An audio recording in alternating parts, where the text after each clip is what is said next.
আমাদের প্রধান মুরব্বী এই ক্ষমার ঘোষণার কথাটি নিয়ে যারা সমালোচনা করে তাদেরকে বলতে চাই, অষ্টম হিজরিতে আমার নবী মক্কাবাসীকে সাধারণ ক্ষমা ঘোষণা করেছিলেন, ঠিক কিনা ধরে বলেন।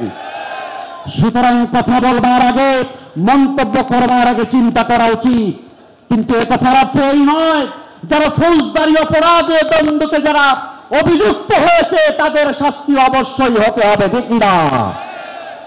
বন্ধুগণ, রাসূল করিম সাল্লাল্লাহু আলাইহি ওয়াসাল্লাম ঐতিহাসিক বিদায় হজের ময়দানে আজ থেকে ১৫০০ বছর আগে প্রায় ১৬ লক্ষ মানুষের সামনে আল্লাহর হাবিব সাল্লাল্লাহু আলাইহি ওয়াসাল্লাম বলেছিলেন, ইন্না দিমাআকুম ওয়া আমওয়ালাকুম ওয়া আরাদাকুম হারামুন আলাইকুম কাহুরমাতি ইয়াউমিকুম হাযা ফি শাহরিকুম হাযা ফি বালাদিকুম হাযা।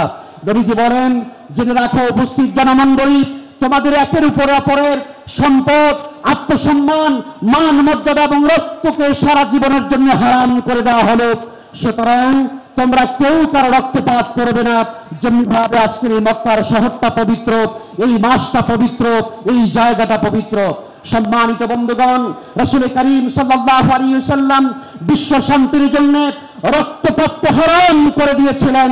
কিন্তু আমরা দেখতে পাই বিগত 16টি বছরে এদেশের স্বৈরাচারী শাসক এদেশের লক্ষ মানুষকে হত্যা করেছে, ঠিক কিনা ধরে বলেন। বন্ধুগণ, এই রক্তপাত বাংলাদেশে আর চলতে দেওয়া হবে না, ঠিক না?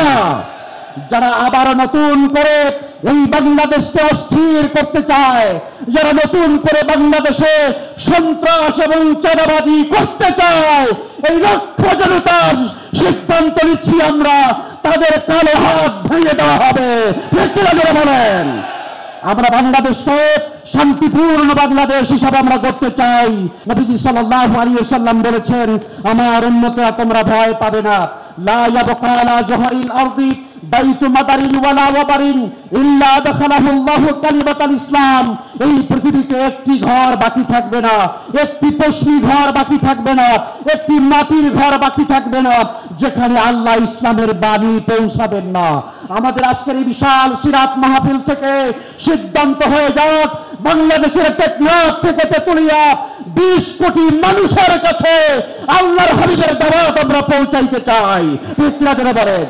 এবং সেই সুন্নাহর আলোকে, কোরআনের আলোকে আগামীর বাংলাদেশ হবে কোরআনের বাংলাদেশ, ঠিক না? আগামীর পার্লামেন্ট হবে কোরআনের পার্লামেন্ট, আগামীর সংসদ হবে কোরআনের সংসদ। নারে তাকবীর, নারে তাকবীর। আল কোরআনের আলো, আল হাদিসের আলো, নারে